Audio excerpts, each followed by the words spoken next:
ಇವನು ರೋಹಿತ್. ಇವನು ಮದುವೆ ಆಗೋಕ್ಕಿಂತ ಮೊದಲು ತನ್ನ ತಾಯಿ ತಂದೆ ಜೊತೆ ನೆಮ್ಮದಿಯಾಗಿರ್ತಾನೆ. ಆದರೆ ಮದುವೆ ಆದಮೇಲೆ ಮನೆಗೆ ಸೊಸೆ ಬಂದಮೇಲೆ ಅದೇನೋ ಗೊತ್ತಿಲ್ಲ, ಅಮ್ಮನ ವರ್ಷನೇ ಬದಲಾಗಿರುತ್ತೆ. ಈ ಅತ್ತೆ ಸೊಸೆ ಮಧ್ಯೆ ಸಿಕ್ಕಾಕೊಂಡಿರೋ ರೋಹಿತ್ ಪೇಚಾಟನ ಯಾರಿಗೂ ನೋಡೋಕೆ ಆಗ್ತಾ ಇರಲ್ಲ. ಮಗನೇ ಬಾರೋ, ತಿಂಡಿ ಕೊಡ್ತೀನಿ, ಆಫೀಸಿಗೆ ಬೇರೆ ಟೈಮ್ ಆಗ್ತಾ ಇದೆ. ಅಯ್ಯೋ ಅಮ್ಮ, ನನ್ನ ತಿಂಡಿ ಅವಾಗಲೇ ಆಯಿತು. ಕೀರ್ತಿ ಅವಾಗಲೇ ಹಾಕ್ಕೊಟ್ಲು, ನಾನು ತಿಂದೆ ಅಮ್ಮ. ನೋಡು, ಯಾವಾಗಲೂ ನನ್ನೇ ಕರೆಯೋನು. ಹೆಂಡತಿ ಬಂದಿದ್ದು ಹೇಳ್ದೆ ಕೇಳ್ದೇನೆ ತಿಂಡಿನೇ ತಿಂದಿದ್ದಾನೆ. ಹೀಗೆ ಬಿಟ್ರೆ ಆಗಲ್ಲ ಇವನ್ನ. ಏನು ತಿಂಡಿ ತಿಂದ್ಯಾ? ಯಾರನ್ನು ಕೇಳಿ ತಿಂಡಿ ತಿಂದೆ ನೀನು? ಯಾವಾಗಲೂ ನಾನೇ ಹಾಕ್ಕೊಡ್ತಿದ್ದಿದ್ದೆ ತಾನೇ? ನೋಡು, ಇವಾಗ ಸುಮ್ಮನೆ ಬಂದು ತಿಂಡಿ ತಿನ್ನು, ನಾನು ಬೇಗ ಬೇಗ ತಿಂಡಿ ಹಾಕ್ಕೊಡ್ತೀನಿ. ಅಯ್ಯೋ ಅಮ್ಮ, ನನ್ನ ಹೊಟ್ಟೆ ಫುಲ್ ಆಗಿದೆ, ಜಾಗನೇ ಇಲ್ಲ. ಮತ್ತು ಹೇಗೆ ತಿಂಡಿ ತಿನ್ನಲಿ ಮತ್ತೆ? ನೋಡು, ನೀನು ಹೋಗಿ ತಿಂಡಿ ತಿನ್ನು, ನನಗೆ ಟೈಮ್ ಆಯಿತು, ನಾನು ಹೊರಡ್ತೀನಿ. ನೋಡು ಮಗನೇ, ಏನು ಮಾಡ್ತೀಯೋ ಗೊತ್ತಿಲ್ಲ ನನಗೆ. ತಿಂದಿರೋದೆಲ್ಲ ಗಂಟ್ಲಿಗೆ ಕೈ ಹಾಕಿ ವಾಂತಿ ಮಾಡಿಬಿಟ್ಟು ಬಾ, ಹೋಗು. ನಾನು ತಿಂಡಿ ರೆಡಿ ಮಾಡ್ತೀನಿ, ಬೇಗ ಹೋಗ್ಬಾ. ಏನಪ್ಪ ಅಮ್ಮ ಹೀಗೆ ಹೇಳ್ತಿದ್ದಾಳೆ? ನೀನಾದರೂ ಹೇಳೋದಲ್ವಾ? ಅಯ್ಯಯ್ಯೋ, ನನಗೆ ನಿನ್ನ ಅಮ್ಮನ ಸಹವಾಸ ಬೇಡಪ್ಪ.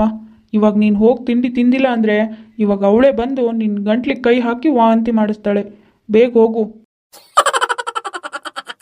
ಏನು ದೇವ್ರೆ ಹೀಗೆ ಮಾಡಿಬಿಟ್ಟೆ? ಅತ್ತೆ ಮಾಡಿದ್ನ ಸೊಸೆ ಒಪ್ಕೊಳ್ಳಲ್ಲ, ಸೊಸೆ ಮಾಡಿದ್ನ ಅತ್ತೆ ಒಪ್ಕೊಳ್ಳಲ್ಲ. ಇವರಿಬ್ರು ಮಧ್ಯದಲ್ಲಿ ನಾನು ಸಿಕ್ಕಾಕೊಂಡು ಅದೋ ಗತಿ ಆಗಿದ್ದೀನಿ. ಸುಮನಿಗೆ ತನ್ನ ಮಗ ಅವಳ ಜೊತೆನೇ ಇರಬೇಕು, ಅವಳು ಹೇಳಿದ್ದನ್ನೇ ಮಾಡಬೇಕು ಅನ್ನೋ ಆಸೆ. ಹಾಗೆ ಸೊಸೆ ಕೀರ್ತಿಗೂ ಕೂಡ ತನ್ನ ಗಂಡ ತನ್ನ ಜೊತೆನೇ ಇರಬೇಕು, ತಾನು ಹೇಳಿದ್ದೇ ಮಾಡಬೇಕು ಅಂತ ಆಸೆ. ಆದರೆ ಅಪ್ಪ ಅಮ್ಮನ ಜಗಳದಲ್ಲಿ ಕೂಸು ಬಡವಾಯಿತು ಅನ್ನೋ ಹಾಗೆ ಈ ಅತ್ತೆ ಸೊಸೆ ಮಧ್ಯೆ ರೋಹಿತ್ಗೆ ನೆಮ್ಮದಿನೇ ಇರಲ್ಲ. ರೋಹಿತ್ ಕೆಲ್ಸಕ್ಕೆ ಸೇರಿದಾಗಿಂದನೂ ಅವನಿಗೆ ಬರೋ ಸಂಬಳನ ತಗೊಂಡ್ಬಂದು ಅವನ ತಾಯಿ ಹತ್ರ ಕೊಡ್ತಾ ಇರ್ತಾನೆ. ಹಾಗೆ ಇವತ್ತು ಕೂಡ ತನಗೆ ಬಂದಿರೋ ಸಂಬಳನ ತಗೊಂಡು ಬಂದು ತಾಯಿ ಹತ್ರ ಕೊಡ್ತಾನೆ. ಅಮ್ಮ ತಗೋ, ಈ ತಿಂಗಳು ಸಂಬಳ. ಓಹೋ, ಪರವಾಗಿಲ್ಲ, ನನ್ನ ಮಗ ನನ್ನ ಕಂಟ್ರೋಲ್ನಲ್ಲೇ ಇದ್ದಾನೆ. ಏನ್ ರೋಹಿತ್, ನೀವೇನ್ ಮಾಡ್ತಾ ಇದ್ದೀರಾ? ಇಷ್ಟು ದಿನ ಆದ್ರೆ ನಿಮ್ಗೇನೋ ಮದುವೆ ಆಗಿರ್ಲಿಲ್ಲ ಅನ್ಬೋದು, ಆದ್ರೆ ಇವಾಗ ಮದುವೆ ಆಗಿದೆ ತಾನೆ? ಮದುವೆ ಆಗಿ ಹೆಂಡತಿ ಮನೇಲೇ ಇದ್ದಾಳೆ. ಹೆಂಡತಿ ಕೈಯಲ್ಲಿ ಬಂದು ಸಂಬಳ ಕೊಡೋದು ಬಿಟ್ಟು ನಿಮ್ಮ ಅಮ್ಮಂಗೆ ಕೊಡ್ತಿದ್ದೀರಾ? ಅದೇನು ಅಂದರೆ ಅದು ಕೀರ್ತಿ. ಏನೋ ಅದು ಇದು ಅಂತ ರಾಗ ಸೆಳಿತಿದೆಯಲ್ಲ ಇನ್ನು? ಮೊದಲಿಂದನೂ ನನ್ನ ಅಮ್ಮನ ಹತ್ರನೇ ಕೊಟ್ಟು ಅಭ್ಯಾಸ ಅಂತ ಹೇಳೋ. ನೋಡಿ ಅತ್ತೆ, ಅವಾಗ ಹೆಂಡತಿ ಇರಲಿಲ್ಲ, ಅದಕ್ಕೆ ನಿಮ್ಮ ಹತ್ರ ತಂದು ಕೊಡ್ತಿದ್ರು. ಆದರೆ ಇವಾಗ ಹೆಂಡತಿ ಮನೇಲೇ ಇದ್ದೀನಿ ತಾನೆ? ಇನ್ನೂ ಅಮ್ಮನ ಸರಕ್ಕೆ ಹಿಡ್ಕೊಂಡು ಸುತ್ತಾ ಇದ್ದಾರೆ. ನೋಡ್ರಿ, ಇದೇ ಕೊನೆ. ಇನ್ನು ಯಾವತ್ತಾದರೂ ನೀವು ನನಗೆ ಸಂಬಳ ತಂದು ಕೊಟ್ಟಿಲ್ಲ ಅಂದರೆ ನಾನು ಈ ಮನೇಲೇ ಇರಲ್ಲ, ಮನೆ ಬಿಟ್ಟು ಹೋಗ್ತಾ ಇರ್ತೀನಿ, ನೆನ್ಪಿಟ್ಕೊಳ್ಳಿ. ನೋಡೋ ಮಗನೇ, ಹೆಂಡತಿ ಬಂದ್ಲು ಅಂತ ಈ ತಾಯಿನೆನ್ನಾರು ಮರ್ತರೆ, ನೀನು ಮರ್ತರೆ ಮಾತ್ರ ನಾನು ಜೀವಂತವಾಗಿರಲ್ಲ, ಇದನ್ನ ನೆನ್ಪಿಟ್ಕೊ ನೀನು. ನೋಡ್ರಿ, ನೀವು ಅವರಿಗೆ ಸಂಬಳ ಕೊಡೋದಾದರೆ ಇವತ್ತೇ ಹೇಳ್ಬಿಡಿ, ಇವಾಗಲೇ ನಾನು ನನ್ನ ತವ್ರ ಮನೆಗೆ ಹೋಗ್ತೀನಿ, ನೀವು ನಿಮ್ಮಮ್ಮನೇ ಈ ಮನೇಲಿರಿ. ಎಲ್ಲರೂ ಇಷ್ಟೇ. ಛೇ, ನಾನು ಅವಾಗಲೇ ಹೇಳ್ದೆ ನನ್ನ ಅಪ್ಪಂಗೆ, ಈ ಹುಡುಗ ಬೇಡ, ನಮ್ಮ ಮದುವೆ ಆಗಲ್ಲ ಅಂತ. ನನ್ನ ಮಾತೇ ಕೇಳಲಿಲ್ಲ. ಇವಾಗ ನೋಡು ಹೇಗೆ ಮಾಡಿಬಿಟ್ರು ನನ್ನ ಜೀವನನ. ಅಯ್ಯೋ ಲೇ, ಸಾಕು, ಸುಮ್ಮನೆ ಇರು ಮಾರಾಯ್ತಿ. ಗಂಡನ ಕಳ್ಕೊಂಡೋರ್ ಥರ ಅಳ್ಬೇಡ ನೀನು. ನೋಡು ನೋಡು, ಮಗ ಮಗ ಅಂತ ಇಷ್ಟು ವರ್ಷ ಜೋಪಾನ ಮಾಡಿ ಸಾಕಿದ್ದಕ್ಕೆ ತಾಯಿ ಏನಾದರೂ ಚಿಂತೆ ಇಲ್ಲದೆ ಹೆಂಡತಿ ಸಮಾಧಾನ ಮಾಡ್ತಿದ್ದಾನೆ. ಅಯ್ಯೋ ಭಗವಂತ, ಇದೆಲ್ಲ ನೋಡೋಕೆ ನನ್ನ ಭೂಮಿ ಮೇಲೆ ಬಿಟ್ಟಿದೀಯಾ? ಯಾಕೆ ನಿನ್ನ ಪಾದಕ್ಕೆ ಸೇರಿಸ್ಕೊಳ್ಬಾರ್ದು? ಅಯ್ಯೋ ಭಗವಂತ. ಏ ಸಾಕು, ಸುಮ್ಮನೆ ಇರಮ್ಮ. ಇಬ್ಬರು ಸುಮ್ಮನೆ ಗುಳ ಅಂತ ಅಳ್ಬೇಡಿ. ಇವಾಗೇನು ನಿಮ್ಮಿಬ್ಬರಿಗೂ ಸಂಬಳ ಬೇಕು ತಾನೆ? ಸರಿ ಬಿಡು, ಮುಂದಿನ ತಿಂಗಳಿಂದ ಇಬ್ಬರಿಗೂ ಸಂಬಳನ ಸಮ ಸಮ ಭಾಗ ಮಾಡ್ಕೊಡ್ತೀನಿ, ಏನಾದರೂ ಮಾಡ್ಕೊಳ್ಳಿ. ಹೀಗೆ ದಿನಾಲೂ ಅತ್ತೆ ಸೊಸೆ ಇಬ್ಬರು ಏನಾದರೂ ಒಂದು ವಿಷಯ ತಗೊಂಡು ಜಗಳ ಆಡ್ತಾನೆ ಇರ್ತಾರೆ. ಇವರಿಬ್ರು ಜಗಳ ಸರಿ ಮಾಡ್ಬೇಕಾದ್ರೆ ರೋಹಿತ್ಗೆ ಒಂದು ಸಾಹಸನೇ ಮಾಡ್ದಂಗಾಗತ್ತೆ. ಅದೇ ದಿನ ರಾತ್ರಿ ಸುಮತಿ, ಮಗನಿಗೆ ಮದುವೆ ಆಗಿ ಮನೆಗೆ ಸೊಸೆ ಬಂದಿದ್ದಾಳೆ ಕಣೆ. ಇನ್ಮೇಲಾದರೂ ಎಲ್ಲ ಜವಾಬ್ದಾರಿನೂ ನಿನ್ನ ಸೊಸೆಗೆ ವಹಿಸಿ ನೀನು ಆರಾಮಾಗಿರಬೇಕು ತಾನೆ? ಆಹಾ, ಸಾಕು ಸುಮ್ಮನೆ ಇರ್ರಿ. ಆವಾಗಲೇ ನಿಮ್ಮ ಸೊಸೆ ಅಷ್ಟೆಲ್ಲ ಮಾತಾಡಿದ್ಲು. ಅತ್ತೆಗೆ ಹೀಗೆಲ್ಲ ಹೇಳಬಾರ್ದು, ಮಾತಾಡಬಾರ್ದು, ವಯಸ್ಸಿಗಾದ್ರೂ ಬೆಲೆ ಕೊಡು ಅಂತ ಒಂದು ಮಾತು ಹೇಳಿಲ್ಲ ಬಾಯ್ ಬಿಟ್ಟು. ಇವಾಗ ನನಗೆ ಬುದ್ಧಿ ಹೇಳಕ್ ಬಂದ್ಬಿಟ್ರು. ಅಯ್ಯೋ ಸುಮಿ, ಹಾಗಲ್ಲ ಕಣೆ ನಾನು ಹೇಳಿದ್ದು. ಆಹಾ, ಸಾಕು ಕಂಡಿದ್ದೀನಿ, ಸುಮ್ಮನೆ ಇರ್ರಿ. ಈಗ ಬಂದ್ಬಿಟ್ರು ವಹಿಸ್ಕೊಂಡು. ಹೋಗಿ ಹೋಗಿ ನಿನಗೆ ಬುದ್ಧಿ ಹೇಳ್ತಿದ್ದೀನಲ್ಲ, ನನಗೆ ಬುದ್ಧಿ ಇಲ್ಲ. ಏನಾದರೂ ಮಾಡ್ಕೊ, ನಾನು ಹೋಗಿ ಮಲಗ್ತೀನಿ. ಸಾಕು ನಿಂತ್ಕೊಳ್ರಿ ಇಲ್ಲೇ. ಎಲ್ಲಿಗೆ ಹೋಗ್ತಿದ್ದೀರಾ? ಸುಮ್ಮನೆ ಹೋಗಿ ಹೊರಗೆ ಬಿದ್ಕೊಳ್ಳಿ. ಯಾಕೆ ಸುಮ್ಮಿ ಈ ಚಳಿನಲ್ಲಿ ಹೊರಗಡೆ ಮಲ್ಕೊಳ್ಳೋದ? ತುಂಬ ಚಳಿ ಇದೆ ಕಡೆ ಹೊರಗೆ. ಓಹೋ ತುಂಬಾ ಚಳಿ ಇದೆ, ಹೆಂಡತಿ ಜೊತೆ ಬೆಚ್ಚಗ್ ಮಲಗೋಣ ಅನ್ಕೊಂಡ್ ಬಂದ್ರಾ?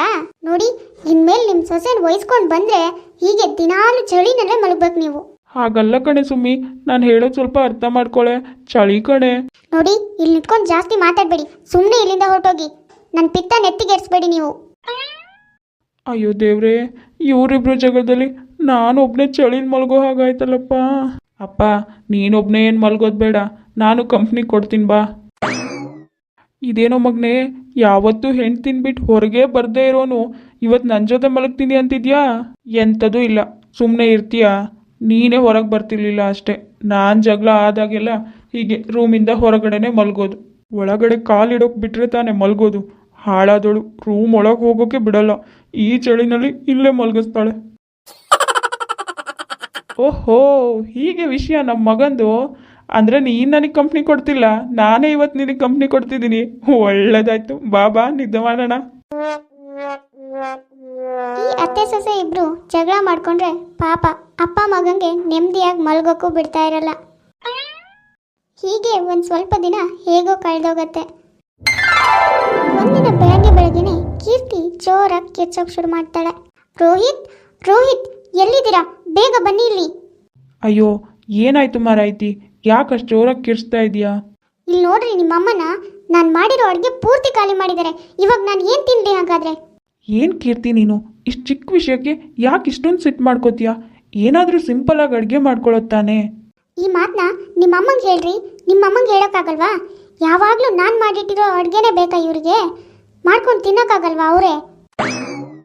ಆಹಾ ಸುಪ್ನಾತಿ, ನಿನ್ನೇನಕ್ಕೆ ಕರ್ಕೊಂಡು ಬಂದಿರೋದು ನಮ್ಮ ಮನೆಗೆ? ನಮ್ಮ ಮನೆ ಎಲ್ಲ ಚಾಕ್ರಿನೂ ಮಾಡಲಿ ಅಂತ. ನೀನು ಬಂದಮೇಲೂ ನಾನೇನಕ್ಕೆ ಕೆಲಸ ಮಾಡಬೇಕು? ನೋಡಿದ್ಯೇನೋ ನಿನ್ನ ಹೆಂಡತಿ ಹೇಗೆ ಮಾತಾಡ್ತಿದ್ದಾಳೆ? ಈ ವಯಸ್ಸಲ್ಲಿ ನಾನು ಮನೆ ಕೆಲಸ ಎಲ್ಲ ಮಾಡಬೇಕಂತೆ. ನೀನೇ ಏನಾದರೂ ಹೇಳೋ ನಿನ್ನ ಹೆಂಡತಿಗೆ. ಮಗನ ಜೊತೆ ಮದುವೆ ಮಾಡಿಸಿ ಇವಾಗ ಸೊಸೆಗೆ ಹೊಡಿ ಅಂತ ಚಾಡಿ ಹೇಳ್ಕೊಡ್ತಿದ್ದಾರೆ. ನಾನು ಅವಾಗಲೇ ನಮ್ಮಪ್ಪಂಗೆ ಹೇಳ್ದೆ ನನಗೆ ಈ ಹುಡುಗ ಬೇಡ ಅಂತ.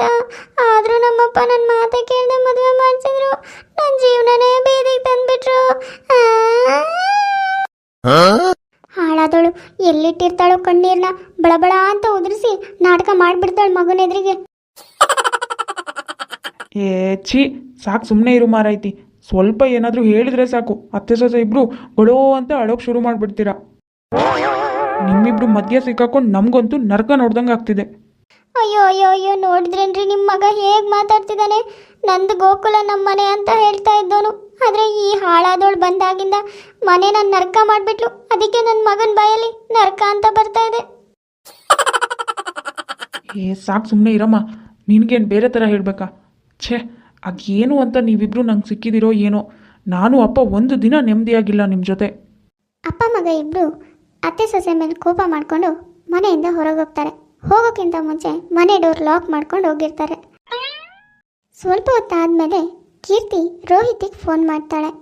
ರೀ, ಎಲ್ಲಿದ್ದೀರಾ? ಮನೆ ಡೋರ್ ಲಾಕ್ ಆಗಿದೆ ಕಣ್ರಿ, 2 ಕಡೆಯಿಂದನೂ ಓಪನ್ನೇ ಆಗ್ತಾ ಇಲ್ಲ. ಬೇಗ ಬಂದು ತೆಗೀರಿ. ಏನು ಲಾಕ್ ಆಗಿದೆಯಾ? ಅಯ್ಯಯ್ಯೋ, ನಾನು ಅಪ್ಪ ಬಿಸ್ನೆಸ್ ಮೀಟಿಂಗ್ ಮೇಲೆ ಮೈಸೂರಿಗೆ ಹೋಗ್ತಿದ್ದೀವಿ ಕಣೆ. ಬರೋದು 1-2 ದಿನ ಲೇಟ್ ಆಗುತ್ತೆ. ಏನು ಮಾಡೋದು ಹೇಳು?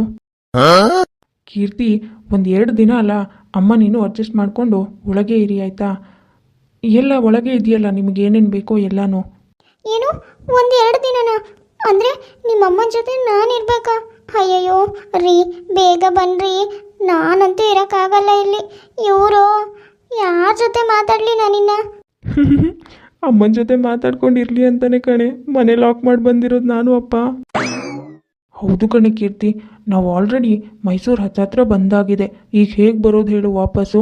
ಅದು ಬೇರೆ ತುಂಬ ಇಂಪಾರ್ಟೆಂಟ್ ಮೀಟಿಂಗ್ ಕಣೆ. ನಾನು ಅಪ್ಪ ಅಟೆಂಡ್ ಆಗಲೇಬೇಕು. 1-2 ದಿನ ಅಡ್ಜಸ್ಟ್ ಮಾಡ್ಕೊಳೆ. ಅಮ್ಮನ ಚೆನ್ನಾಗಿ ನೋಡ್ಕೋ. ಸರಿ, ನೀವು ಬೇಗ ಬನ್ನಿ ಆಯಿತಾ? ಸರಿ ಕೀರ್ತಿ, ನಾನು ಫೋನ್ ಇಡ್ತೀನಿ. ಮೊಬೈಲಲ್ಲಿ ಚಾರ್ಜ್ ಬೇರೆ ಇಲ್ಲ, ಚಾರ್ಜರ್ ಬೇರೆ ತಂದಿಲ್ಲ ಕಣೆ. ಸರಿ ಬಾಯ್, ಹುಷಾರು. ಅಪ್ಪ ಮಗ ಇಬ್ಬರು ಊರಲ್ಲೇ ಇದ್ರೂ ಮೈಸೂರಲ್ಲಿದ್ದೀವಿ ಅಂತ ಸುಳ್ಳು ಹೇಳ್ತಾರೆ. ಮನೇಲಿ ಲಾಕ್ ಆಗಿರೋ ಅತ್ತೆ ಸೊಸೆ ಮೊದಲನೇ ದಿನ ಕೋಪ ಮಾಡಿಕೊಂಡು ಸ್ವಲ್ಪ ಬೇರೆನೇ ಇರ್ತಾರೆ. ಆದರೆ ಮಾರನೇ ದಿನ ಮಾತಾಡೋಕೆ, ಜಗಳ ಆಡೋಕೆ, ಅದನ್ನು ಕೇಳಿಸ್ಕೊಳ್ಳೋಕ್ಕೂ ಜನ ಇಲ್ಲದೆ ಇದ್ದೋದ್ರಿಂದ ಬೇಜಾರಾಗೋಕೆ ಶುರುವಾಗುತ್ತೆ. ಅಮ್ಮ ಕೀರ್ತಿ, ನಿನ್ನ ಗಂಡ ಯಾವಾಗ ಬರ್ತಾನಂತೆ? ವಾರ ಆಗ್ತಾ ಬಂತು, ಇಬ್ಬರೇ ಇದ್ದು ಬೇಜಾರಾಗ್ತಿದೆ ಕಣೆ. ಹೌದು ಅತ್ತೆ, ನನಗೂ ಹಾಗೆ ಅನ್ನಿಸ್ತಿದೆ, ತುಂಬ ಬೇಜಾರಾಗ್ತಿದೆ.